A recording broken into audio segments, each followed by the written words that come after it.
Okay, primary activity में topic जो है हमारा वो है फिशिंग। और फिशिंग में जो लास्ट लेक्चर में हमने देखा था उसमें about origin and about conditions where you find the fishing या फिशेस, और उसके अलावा हमने कुछ पिसिकल्चर पे बात की थी एंड एक्वाकल्चर पे बात की थी। अब जो है हम देखते हैं स्पीशीज।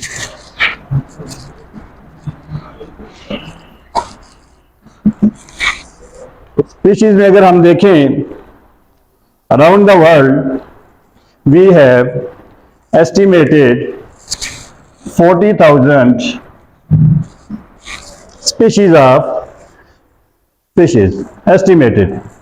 ओके, उसमें भी अगर हम देखें तो सी या ओशन में जो हमारे पास स्पीशीज हैं estimated that is about 25,000।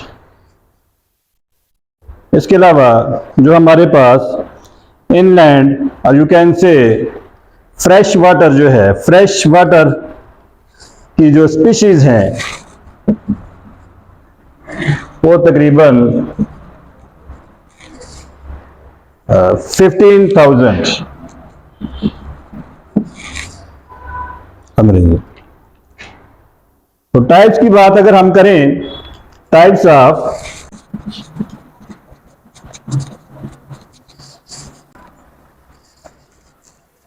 Fishes की बात करें तो generally we have two types, one is pelagic and second is demersal. One is pelagic and second is demersal. तो pelagic fishes जो हैं ये जो है शैलो वाटर फिश है, शैलो वाटर, डीप वाटर नहीं है, शैलो वाटर फिश है। और shallow water second one that is light loving fish है, light loving.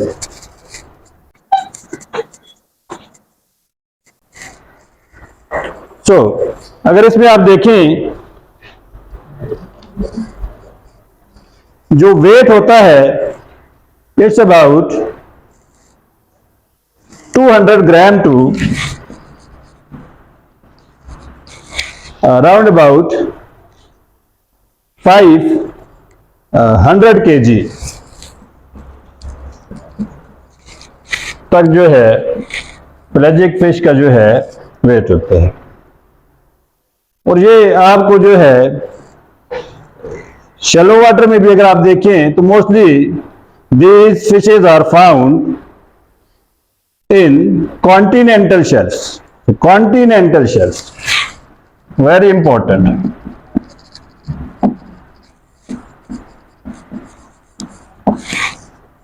Continental shelf.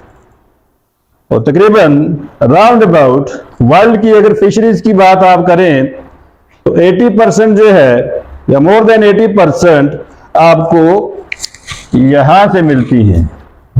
And continental shelf जो है शैलो वाटर फिश है, शैलो वाटर। अगर हम यहां पर देखें तो दिस इज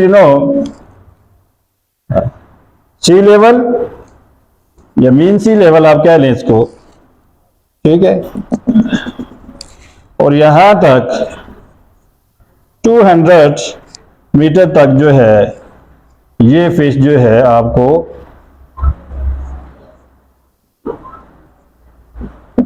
मिलती है, ठीक, मीन सी लेवल।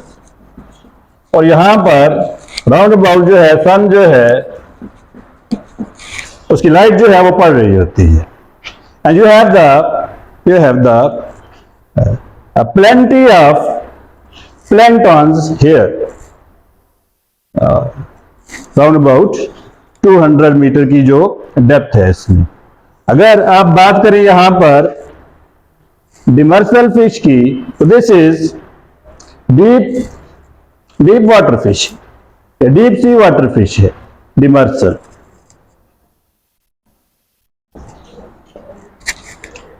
अंधेरे को पसंद फरमाती है ये। डार्क लविंग है, डार्क लविंग है। अगर आप देखें तो डेप्थ की बात करें तो बिलो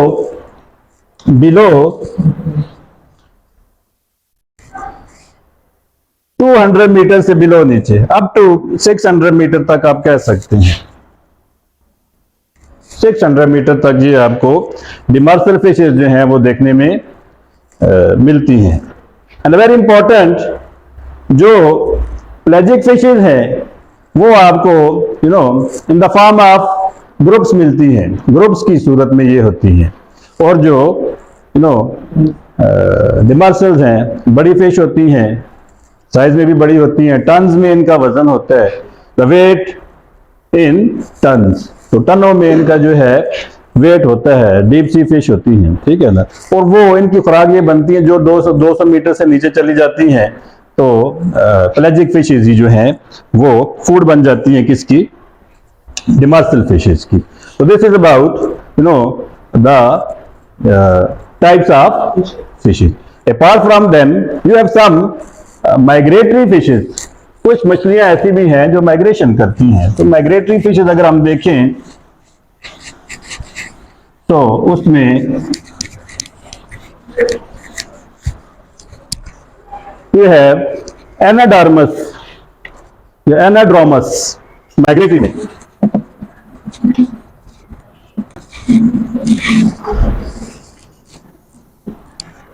अब ये फिशेज जो हैं, इसमें अगर आप एग्जाम्पल लें या इसमें अगर आप देखें तो सैल्मन फिश जो है the very best example for anadromous, ठीक।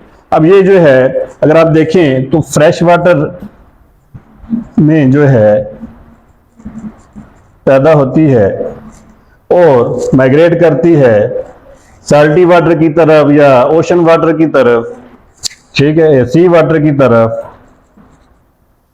और फिर ब्रीडिंग के लिए लाइफ स्पैन अपना यहां पर बहुत ज्यादा गुजारती है और फिर ब्रीडिंग के लिए फिर वापस किधर आ जाती है, फ्रेश वाटर की तरफ।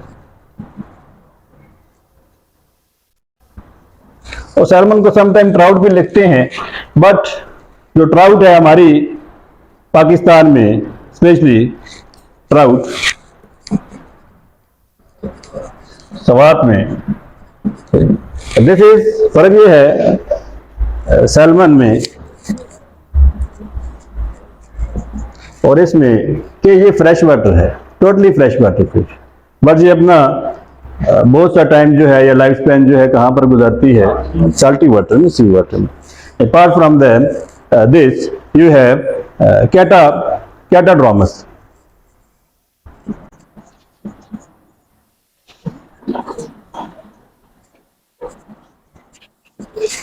अब इसमें ईल्स आती हैं,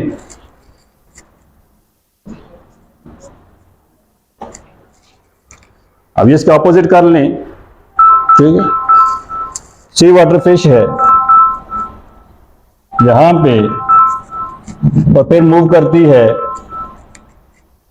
फ्रेश वाटर की तरफ,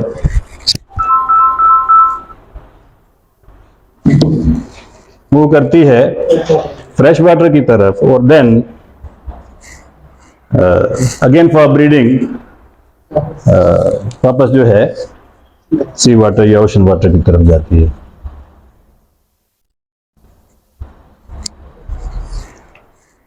this is about. Apart from them, इसी में अगर आप टाइप में जाएं तो आप इसको और ज्यादा वो कर सकते हैं, इनलैंड फिशिंग में जा सकते हैं एंड मेरीन फिशेज में जा सकते हैं। मेरीन फिशेज जो है आपको सी या आपको ओशंस में जो मिलती हैं, एंड इनलैंड जो है the source of inland fishings are basically क्या है, रिवर्स हैं। You have the rivers, you have the rivers. अगर आप पाकिस्तान की बात करें तो पाकिस्तान में अगर आप देखें बड़े दरियाओं की बात करें, सिंध है, चनाब है, रावी है, झेलम है, सतलज है, स्वात है, काबल है, कुरम है, a lot of others, ठीक। अगर आप उसके अलावा देखें तो इंडिया में भी है। एशिया की अगर आप बात कर लें तो यू है, बड़े दरियाओं की बात कर लेते हैं तो बड़े दरियाओं में भी अगर आप देखें तो एशिया में यू है यूफ्रेट्स है, यू है टिग्रिस है, ठीक है ना, ब्रह्मपुत्र है, and you have the Genghis है, यमुना है, इरावदी है, यू हैव द मीनाम है, मेकॉन्ग है, you have a lot of rivers है। Apart from this in the Europe में अगर आप देखें तो specially Thames river, Oder river, Weser river, Tiber river, Vistula river, ठीक है ना, पो रिवर, ठीक है ना, and you have the Volga river, ठीक है। सो a lot of rivers are in the Europe, and the Nile and the Amazon and the Mississippi and the Darling and the Don, a lot of rivers you have in the world. So the source of inland fishing, but inland fishing जो है it's less than अगर आप कह सकते हैं या round about आप कह रहे 1% जो है टोटल वर्ल्ड फिशिंग का जो है वो इसमें कंट्रीब्यूशन हो रहा है। उसमें भी अगर आप देखें तो 90% ऑफ फिशिंग जो है आपकी नदरन हेमिस्फीयर से हो रही है, 90% ऑफ फिशिंग नदरन हेमिस्फीयर से है, एंड रिमेनिंग 10% जो है वो आपकी सदरन हेमिस्फीयर से है, ठीक हो गया। These are about the types of fishes। अब इसके बाद हम देखते हैं, ठीक है, अगर इसमें थोड़ा सा आप देखें तो यू हैव सम थोड़े से प्रॉब्लम्स भी हैं, ठीक है। ओशनोग्राफी में आपने पढ़ा होगा एक्सक्लूसिव इकोनॉमिक जोन के बारे में भी, is the concept of is exclusive economic zone।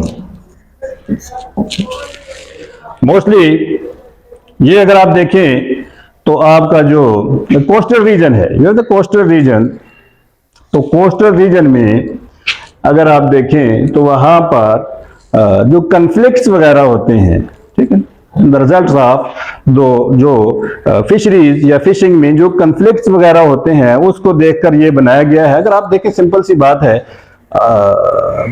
News में भी आप लोग सुनते रहते हैं कि पाकिस्तानी जो फिशरमैन हैं वो इंडिया की टेरिटरी में चले गए हैं, इंडिया वाले पाकिस्तान की टेरिटरी में आ गए हैं, तो उन बेचारों को फिर कैद कर लिया जाता है, तो काफ़ी टाइम फिर वो है जेल में दोनों साइड पे बंद रहते हैं। तो फिर ये आपस में गवर्नमेंट के जो मामलात होते हैं तो फिर उसमें उनको कोई 10-10 साल बाद, 5-5 साल बाद जो है उनको फिर बेल वगैरह मिलती है, रिहाई मिलती है। तो यही वजह होती है। अगर आप इसको देखें, जो आपकी कोस्टल रीजन की बेस लाइन है, the base line of the coastal region की जो बेस लाइन है, लेट्स सपोज हम अपना ही ले लेते हैं the coastal region of the Pakistan, ठीक, तो वहां पे अगर आप देखें तो इस सारे का सारा कोस्टल लाइन हमारा तो है नहीं है, इस तरह तो नहीं है भाई आपके साथ टच हो रहा है, तो बस इसकी लिमिट है, इसको लॉ ऑफ द सी, ये आपने लॉ ऑफ सी जो है ओशनोग्राफी में आप देखेंगे इसको। अब इसमें अगर आप देखें तो ये जो आपकी कोस्टल लाइन है, let's suppose this is the coastal line, ठीक है। अब इस कोस्टल लाइन से अब ये देखें यहाँ पे base line, what is the base line, this is base line. अब ये मैं ड्रॉ कर रहा हूँ, यहाँ पे पॉइंट लिया, यहाँ पे लिया, यहाँ पे दिस, ठीक, दिस, ये, तो ये बेस लाइन है। अब ये आपकी लैंड की टेरिटरी में आ जाता है, आपकी टेरिटरी में आता है, but this is also in the territorial zone of a country. Let's suppose this is Pakistan. अब पाकिस्तान की, ठीक है, ये टेरिटरी आ गई up to 12 nautical miles, 12 nautical miles, ठीक है। तो उसके बाद then you have the contiguous zone,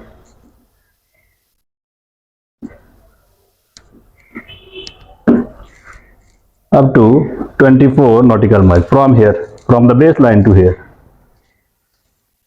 और अगर आप देखें इसके अलावा यहां पे अगर आप लेट्स सपोज यहां तक ले करते हैं, दिस इज 200 नॉटिकल माइल। अब ये सारा यहां से यहां तक जो है ये आपका जो है एक्सक्लूसिव इकोनॉमिक जोन है, फ्रॉम हेयर टू हेयर या here to here exclusive economic.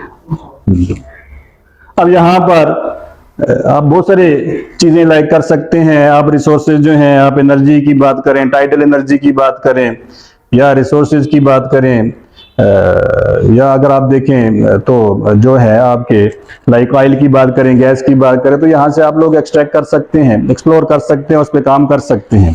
लेकिन कुछ रिस्ट्रिक्शन भी हैं, अपार्ट फ्रॉम दिस कुछ रिस्ट्रिक्शन भी है, ऐसा नहीं है कि सब कुछ कर सकते हैं, ठीक है, कुछ रिस्ट्रिक्शन भी है। बट यहां पे अगर आप देखें तो ये 2015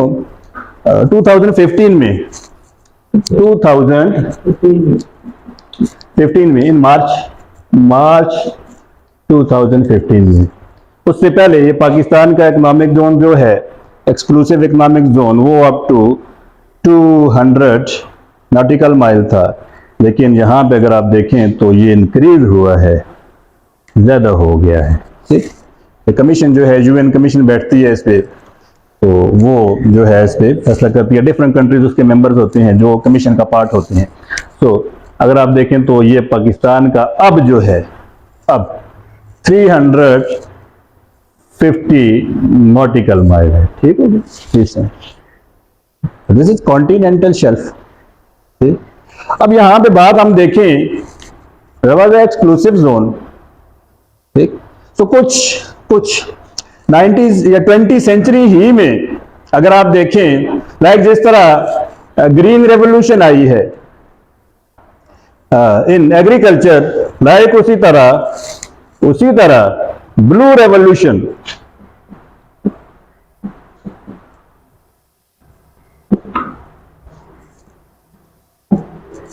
twenty century and the start from the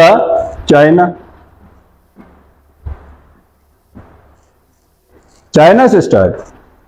ठीक, अब यहां पे करना क्या है, यानी सस्टेनेबल डेवलपमेंट की भी बात आप कह सकते हैं, क्योंकि देखें जो हमारी पॉपुलेशन है वो ज्यादा हो रही है, वर्ल्ड की पॉपुलेशन ज्यादा हो रही है, रिसोर्सेज पर बर्डन पड़ रहा है, लोगों की डिमांड पूरी नहीं हो रही है। तो उसको पूरा करने के लिए ब्लू रेवोल्यूशन, इसमें एक्वा कल्चर जो है वेरी इंपॉर्टेंट।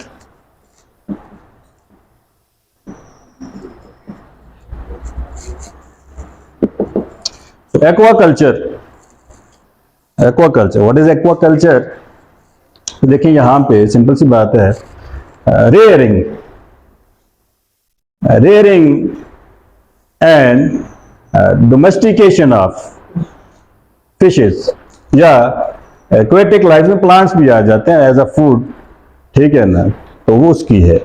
अब अगर आप देखें तो चाइना जो है वर्ल्ड टॉप प्रोड्यूसर है फिशरीज में, फिशिंग में। ठीक है, तो पाकिस्तान हैव द पोटेंशियल, ये हम सुनते आ रहे हैं in different fields, Pakistan have potentials. But अगर आप देखें, ठीक है, तो अभी पाकिस्तान स्टार्ट ले रहा है। ठीक है, 2 साल पहले आप पढ़ेंगे तो तब भी स्टार्ट ले रहा था, तो अब भी स्टार्ट ले रहा है। क्या सी पैक पे डिपेंड कर रहा है भाई, कोई आएगा इन्वेस्ट करेगा, ठीक है, इंडस्ट्रीज डेवलप होगी तो तब हम तरक्की करेंगे। ठीक, तब हम इसमें आगे जाएंगे। बट सी पैक जब बनेगा तो फिर उसके बाद चाइना इन्वेस्टमेंट करेगा या कोई दूसरा कंट्री आके इसमें इन्वेस्टमेंट करेगा, तो तब जाके हम वो करेंगे। ठीक, सो दिस इज एक्वाकल्चर। ठीक है, डोमेस्टिकेशन ऑफ फिशरीज, यानी यहाँ पे ग्रोथ जो है ग्लोबल ग्रोथ है, not as a for country, is for aquaculture में ग्लोबल एंड सिग्निफिकेंस ग्रोथ जो है फिशरीज में या फिशिंग में, उसको देखा जाता है एक्वाकल्चर में। अगर आप देखें इसके अलावा पाकिस्तान की अगर हम बात करें तो पाकिस्तान में भी लाइक जिस तरह हमने ट्राउट को देखा, वेरी पाकिस्तान में वेरी एक्सपेंसिव फिशेज भी हैं, पाकिस्तान में कोस्टल रीजन ही में। ग्वादर के पास जो है कोस्टल रीजन, अगर आप देखें ना 1046 किलोमीटर का हमारा कोस्टल रीजन है। पोटेंशियल बहुत है, बट काम करने की जरूरत है। एनर्जी के रिसोर्सेज पड़े हुए हैं, एनर्जी ज़खायर पड़े हुए हैं, टाइडल एनर्जी बन सकती है, विंड एनर्जी बन सकती है वहां से। अपार्ट फ्रॉम द जैसे गल्फ कंट्रीज में अगर आप देखें तो कॉन्टिनेंटल शेल्फ से बहुत सारा ऑयल वगैरह निकाला जा रहा है, गैस निकाली जा रही है। तो यहाँ पर ही अगर हम थोड़ा सा यानी कि पॉलिटिकल स्टेबिलिटी हो जाए ना हमारी कंट्री में, पॉलिटिकल स्टेबिलिटी, तो हम जो है तरक्की कर सकते हैं, ठीक है ना। और हमारी जो एक्वाकल्चर की वजह से ये ब्लू रेवोल्यूशन पाकिस्तान में अगर स्टार्ट हो जाती है तो $1 बिलियन की हमारी जो है ना ये फिशिंग इंडस्ट्री बन सकती है। अगर इसीलिए भी हम देखें तो 1% भी जीडीपी का जो है ना पाकिस्तान में 1% भी जीडीपी का हमारी फिशिंग इंडस्ट्री से नहीं हो रहा है। बट अगर दूसरी तरफ इंडिया को देखें तो India is the second largest producer of the world है, second largest producer of the world. तो वहां पे उन्होंने 1980s में जो उनका 5 ईयर प्लान होता है 85 to 90, तो उसमें उन्होंने इसको स्टार्ट किया था। ओके, तो बात करते हैं पाकिस्तान की। जिस तरह हमारे कौमी फूल हैं तो कौमी जानवर हैं तो कौमी खेल हैं, लाइक उस तरह हमारे कौमी एक मछली भी है जिसे माशेर कहते हैं। तो you find the mahseer everywhere in the rivers. जितने भी हमारे रिवर्स हैं उसमें वहां पे आपको माशेर मिल जाती है, ठीक है। उसके अलावा एक वेरी इंपॉर्टेंट फिश, जो हम ग्वादर की बात कर रहे थे, तो वहां पर एक मछली है अरेबियन सी में सोवा, SOWA, वेरी इंपॉर्टेंट। तो एक जो फिश है, पीछे न्यूज भी चल रही थी, उन्होंने बंदे ने एक पकड़ लिया तो मिलियंस की बिकी है, मिलियन। अब मुझे भूल गया कितने मिलियंस की बिकी है, बट मिलियंस, एक नहीं 40+ उसका वेट था। But this is Arabian sea fish, तो अरेबियन सी फिश है, ठीक। और ब्रीडिंग पर्पस के लिए ये कोस्टल रीजन में आती है पाकिस्तान में। But they have the medically इसके बेनिफिट्स जो है मेडिकल की फील्ड में जो है ना वेरी इंपॉर्टेंट, ठीक। इसके मैदे में स्टमक में they have some kinds of minerals which are used in the field of medicine. So that's why this is a very important fish, ठीक है। तो यहाँ पे भी हमने देखा about east and blue revolution. So next जो है we have some different factors which influence the fishing industry. यानी वो फैक्टर्स जो इन्फ्लुएंस करते हैं फिशिंग इंडस्ट्री को, तो हम देख लेते हैं। तो उसमें अगर आप देखें we have some physical factors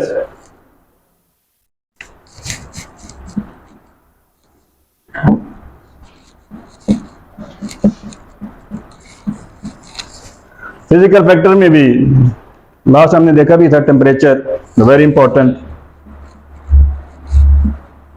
और क्लाइमेट को हम यहां पे देख लें, अगर क्लाइमेट, तो क्लाइमेट में temperature is very important factor for fishery. Temperature आपको पता था 18 to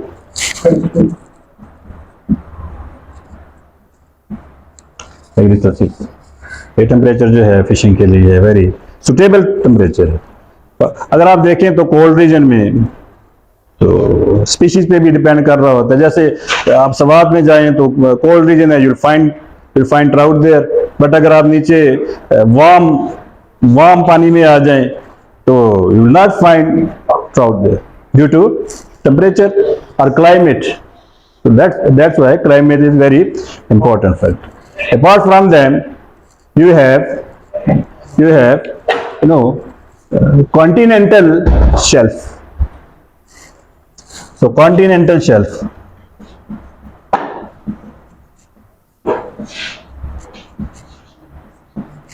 The continental shelf very important है भाई. And then you have the fishing banks. You have the fishing banks here. ठीक है। तो शेलो वाटर फिशेस जो हैं, मोस्टली प्लेजिक फिशेस जो हैं आपको यहाँ पर मिलती हैं, पाई जाती हैं कॉन्टिनेंटल शेल्फ में, ठीक है ना। तो इसके अलावा अगर आप देखें, you have ocean currents.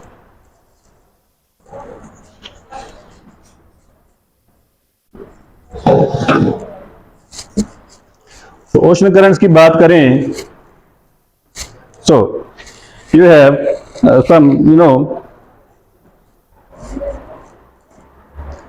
Warm ocean currents and cold ocean currents. तो वेरी बेस्ट एग्जांपल हमने जापान की ली थी, ठीक है। कुरोशियो एंड ओएशियो करंट जो है, Kuroshio is warm ocean current and Oyashio is cold current. अब जहां पर ये मिलती हैं in the east of the या पैसिफिक ओशन में अगर आप देखें वहां पर मिलती हैं, तो आपका अच्छा फिशिंग ग्राउंड जो है वो बनता है फॉर फिशरीज, ठीक। जहां पर ये मिलती हैं तो टेम्परेचर मेंटेन हो जाता है, दूसरा प्लैंक्टन्स हो जाते हैं जो कि फूड है फॉर फिश। इसके अलावा अगर आप देखें, you have some other factors, ठीक है, लाइक प्लैंक्टन्स भी आप लिख सकते हैं,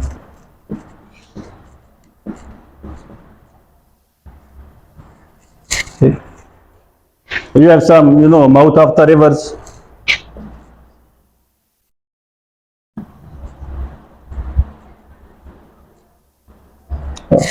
तो टर्बुलेंस यहां पर क्रिएट होती है। एक सी का वाटर है, एक रिवर का वाटर है, तो यहां पर टर्बुलेंस क्रिएट होगी। तो where you have the turbulence in the water, you have more fishing या more fisheries fishes there, तो वहां पर आपको मिलेंगे।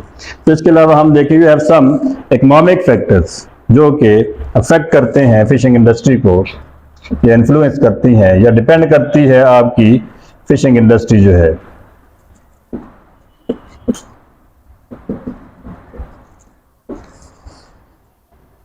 तो इकोनॉमिक फैक्टर्स की अगर हम बात करें, तो फॉर द इंडस्ट्रीज के लिए या फिशिंग इंडस्ट्री के लिए सबसे जो मेन चीज है, that is capital in the form of investment. Capital investment,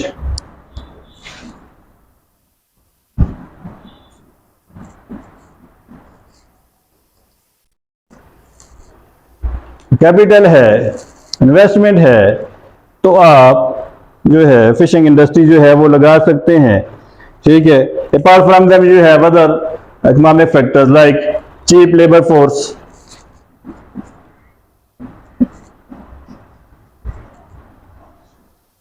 cheap labour. इसके अलावा अगर आप देखें तो आपके पास टेक्नोलॉजी होनी चाहिए,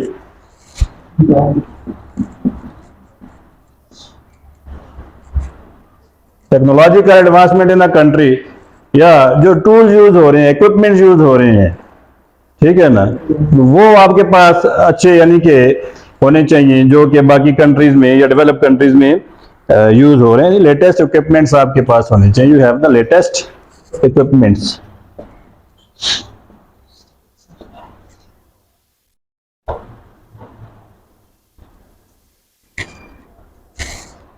और कैचिंग फिश, ट्रॉलिंग वगैरह के लिए, ठीक है ना, तो आपके पास शिप्स होनी चाहिए, आपके पास अच्छे नए नेट्स होने चाहिए, बाकी जो मॉडर्न टेक्निक्स यूज हो रही हैं वो आपके पास होनी चाहिए। And the very important transportation and ports होनी चाहिए आपके पास, you have the ports, active ports, active ports, जहां से आप जो है इंपोर्ट एंड एक्सपोर्ट कर सकें। तो पोर्ट्स वेरी इंपॉर्टेंट। तो ट्रांसपोर्टेशन का नेटवर्क आपका ठीक होना चाहिए, सो ट्रांसपोर्टेशन वेरी इंपॉर्टेंट। ट्रांसपोर्टेशन यानी कि सारे इंटरलिंक्ड है भाई आपस में।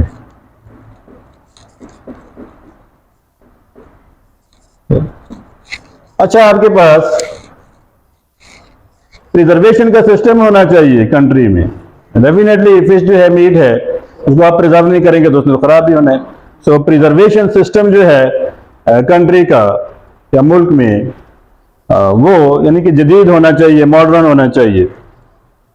एंड द वेरी इंपॉर्टेंट, ये सब काम तब होगा जब when you have the market, when you have the market. तो मार्केट ही आपकी नहीं है कंट्री में, लोग ने खाना ही नहीं है, डिमांड ही नहीं है, तो ये सब फजूल है। अगर डिमांड है तो ये सारी चीजों को होना जरूरी है। सो फिशिंग मार्केट जो है, these are the some economic factors. Apart from them, these you have some political factor. Political factor अगर आपकी कंट्री में या आपका मुल्क जो है स्टेबल है,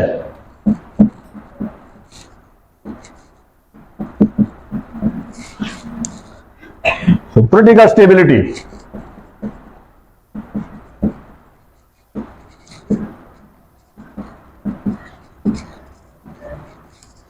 खुशहाली जो है वो किसी भी सेंस में आप लें, स्पेशली इकोनॉमिकल सेंस में आप लें, तो उसके लिए पॉलिटिकल स्टेबिलिटी का कंट्री में होना जरूरी है। जब पॉलिटिकल स्टेबिलिटी होगी तभी इन्वेस्टर आएंगे आपके मुल्क में, वो इन्वेस्ट करेंगे, अदरवाइज वो कोई नहीं आना। अगर आ भी जाता है तो फिर वो भागते हैं, क्योंकि टैक्सेस इतने लगा देते हैं, टैक्सेस इतने लगा देते हैं भाई। तो रिलैक्सेशन होनी चाहिए इन द टैक्सेस।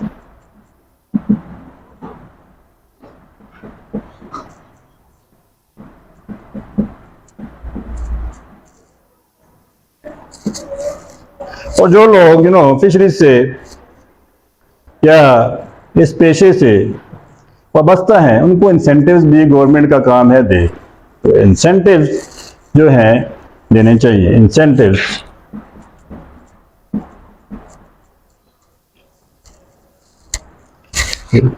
इंसेंटिव्स मिलेंगे, ठीक है।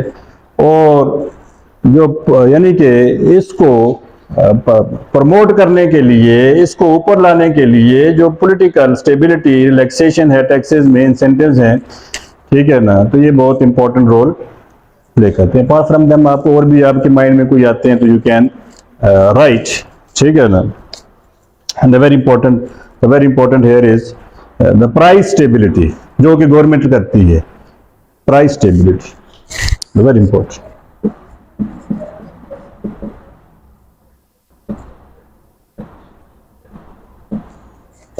तो प्राइस स्टेबिलिटी, प्राइस का स्टेबल होना जो है, अगर आप देखें वैसे भी जितनी भी कमोडिटीज हैं, ठीक है, तो फ्लक्चुएशन होती है। तो मतलब कि अब ये भी जो है ना वैसे अगर आप देखें तो अब इससे जितने लोग वाबस्ता है, गरीब कुदरती तौर पर मिल रही है, निकालते हैं, खा लेते थे, कोई मसला नहीं था। लेकिन अब ये गरीब की खुराक जो है भाई, ये रॉयल क्लास की खुराक बनती जा रही है। गरीब की अप्रोच से, स्पेशली पाकिस्तान की बात करें तो यहाँ पे तो वैसे भी बाकी चीज़ें जो इन्फ्लेशन जो है बहुत ज़्यादा है, ठीक है ना। लोग सब्जियां नहीं खरीद पा रहे हैं, बाकी चीज़ें नहीं खरीद पा रहे हैं, तो फिश उनकी पहुंच से दूर है। क्यों? ये तमाम चीज़ें पाकिस्तान में नहीं है, ये तमाम चीज़ें पाकिस्तान में नहीं। जब होंगी तो मार्केट भी आगे जाएगी, मार्केट आगे जाएगी तो पाकिस्तान सोचेगा इंडस्ट्री को डेवलप किया जाए। जब पाकिस्तान अपनी मुल्क कंट्री की नीड को पूरा करेगा तो तभी जाके जो है वो बाकी कंट्रीज जो हैं एक्सपोर्ट करेगा बाकी कंट्रीज को, ठीक है ना। पहले अगर आप देखें 2 या 1 या 2 डेकेड्स पहले अगर पाकिस्तान टॉप 10 में आता था, पाकिस्तान टॉप 10 प्रोड्यूसिंग कंट्री में आता था, लेकिन तो इनकी वजह से पाकिस्तान जो है अभी पीछे रह गई। सो